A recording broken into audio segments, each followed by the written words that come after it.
বাঙালি জাতির সাহিত্যবোধের অন্যতম মাধ্যম অমর একুশে বইমেলা।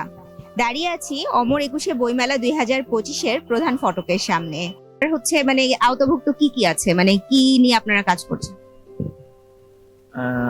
ধন্যবাদ তরঙ্গ টিভি দর্শককে। আসলে আমাদের পরমাণু শক্তি কমিশন একটা স্বায়ত্তশাসিত প্রতিষ্ঠান। বাংলাদেশে পরমাণু শক্তিকে শান্তিপূর্ণ ব্যবহার উদ্দেশ্যে যত ধরনের ফিল্ড আছে, কৃষিতে, খাদ্যে, চিকিৎসা, তারপর হচ্ছে বিদ্যুৎ উৎপন্ন, যা আপনারা জানেন, বিদ্যুৎ উৎপাদনের জন্য বাংলাদেশে প্রথম nuclear power plant, Rooppur nuclear power plant এই পরমাণু শক্তি কমিশনই ইমপ্লিমেন্ট করতেছে। সেই জন্য আমরা মানুষকে জানানোর জন্য এটা আসলে একটা প্রমোশনাল অ্যাক্টিভিটি অংশ হিসাবে আমরা বইমেলায় আসছি। এই বইমেলায় আমাদের উদ্দেশ্য হচ্ছে আমরা যে সমস্ত সেবাগুলো দিয়ে থাকি, যেমন চিকিৎসা ক্ষেত্রে, খাদ্যে, কৃষিতে এবং গবেষণায় মানুষ আমাদের কাছে আসে, কোশ্চেন করে। সেই জন্য আমাদের এই বাংলা একাডেমি বইমেলায় আমাদের স্টলটা মোটামুটি একটা জনপ্রিয় স্টল, অনেক দর্শনার্থী আসে। ধন্যবাদ। মানে মেইনলি কিভাবে, মানে কি কি সম্পর্কে জানা যাবে? চলচ্চিত্র আর্কাইভ বা পুরাতন চলচ্চিত্র, না চলচ্চিত্র সম্পর্কে? মূলত হচ্ছে পাবলিকেশনস, সরকারি প্রকাশনা। এখানে আমাদের কিছু আছে অ্যাডহক প্রকাশনা, যেটা বাংলাদেশের বিভিন্ন সাবজেক্টের উপর হয়ে থাকে, ডিভিশনের উপর, স্থাপত্য, সেটা ডিজি মহোদয় সিলেক্ট করে নেন। আর হচ্ছে আমাদের নিয়মিত প্রকাশনা আছে, একটা বাচ্চাদের জন্য নবারুণ, আর হচ্ছে সচিত্র বাংলাদেশ একটু বড়দের জন্য, আর একটা ইন্টারন্যাশনাল, সেটা হচ্ছে ইংলিশে কোয়ার্টার, বাংলাদেশ কোয়ার্টার।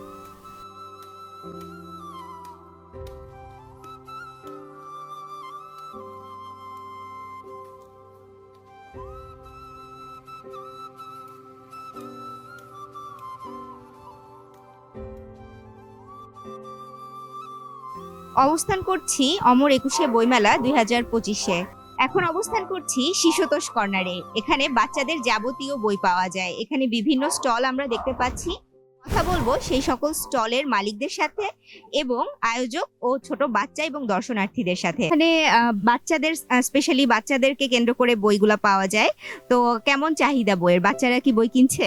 হ্যাঁ, বাচ্চাদের জন্যই তো, মানে শিশুবেলা থেকে যারা বই পড়তে আগ্রহী হবে, আমরা জানি তারা বড় থাকলেও আর যারা বই পড়তে ভালোবাসে তাদের জন্যই মূলত পৃথিবী সুন্দর হয় যারা বই পড়ে।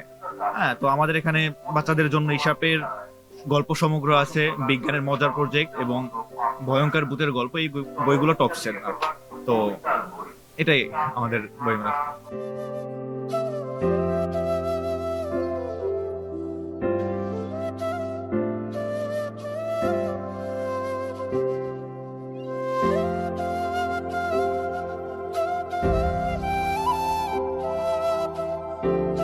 কোন কোন বইগুলো বেশি চাহিদা?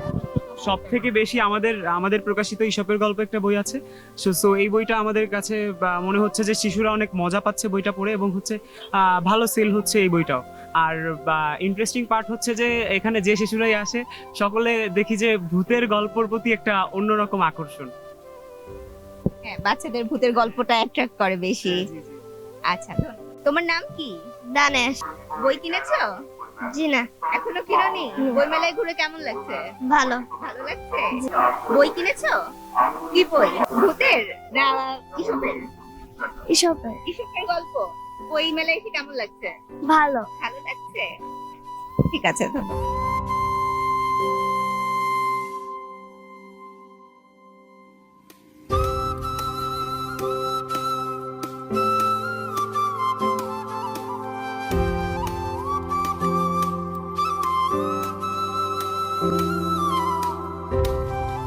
প্রতি বছরই কি মেয়েকে বইমেলায় নিয়ে আসা হয়? না, মাঝে মাঝে আসা হয়, এবার একটু আসছি। আচ্ছা, বই কিনেছেন? জি। নাম কি তোমার? ডোরা। ডোরা। বইমেলায় এসে কেমন লাগছে? ভালো। ভালো। বই কিনেছো? হ্যাঁ। কি বই কিনলে? কার্টুনের বই, স্টিকার বই, আচ্ছা, ভূতের গল্প ভালো লাগে না ইসপের গল্প? এসবের গল্প।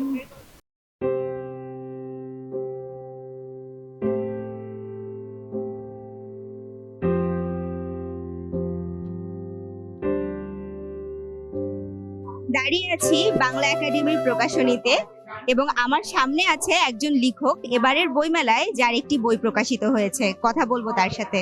আপনার নাম? আমার নাম শাহ মোহাম্মদ মনিরুজ্জামান। এবারের যে ওমর একুশে বই মেলা 2025-এ আমার কাজী নজরুল ইসলামের উপর একটি বই এসেছে, স্মৃতি কথা বর্ধমান হাউসে কাজী নজরুল। বাংলা একাডেমির প্রাঙ্গণে বর্ধমান হাউস রয়েছে। এই ভবনটি রাজনৈতিক সাংস্কৃতিক দিক থেকে নানা দিক থেকে এটি ঐতিহাসিক। 27-28 সালে কবি কাজী নজরুল ইসলাম ঢাকায় এলে উনি এই বর্ধমান হাউসে অবস্থান করতেন। তখন এই ভবনে বাস করতেন কাজী মুতাহার হোসেন। নীলিমালা গল্পগ্রন্থ এবং চক্র বা কাব্যগ্রন্থি কৌতুক কবিতা এখানেই বসে রচনা করেন। এই বইটি নানা দিক থেকে এটি সময় উপযোগী। এই বইটিতে তৎকালীন যে 1926-27 সালে যে ঢাকায় যে মুসলিম সাহিত্য সমাজ নামে একটি প্রতিষ্ঠান গড়ে উঠছিল, সেই প্রতিষ্ঠানের যে বার্ষিক সম্মেলন হতো, সেই সম্মেলনগুলো কাজী নজরুল ইসলাম উদ্বোধন করতেন। তাদের যে স্লোগান ছিল যে জ্ঞান যেখানে সীমাবদ্ধ, বুদ্ধি সেখানে আড়ষ্ট, মুক্তি সেখানে অসম্ভব, এগুলো নজরুলের আদর্শের সঙ্গে মিল ছিল এবং নজরুল তাদের এই অধিবেশনে আসতেন। এই অধিবেশন হতো সলিমুল্লাহ মুসলিম হলের প্রাঙ্গণে। বইটি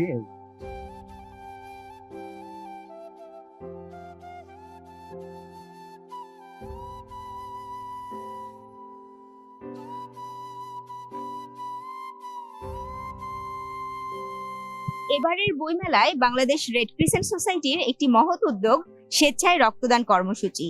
মেলায় এবং যারা বই কিনতে এবং দর্শনার্থী যারা আসছেন তারা একে অন্যের উপকারে আসতে পারবেন, এই লক্ষ্য সামনে রেখেই রেড ক্রিসেন্টের এই আয়োজনকে আমরা সবাই সাধুবাদ জানাই।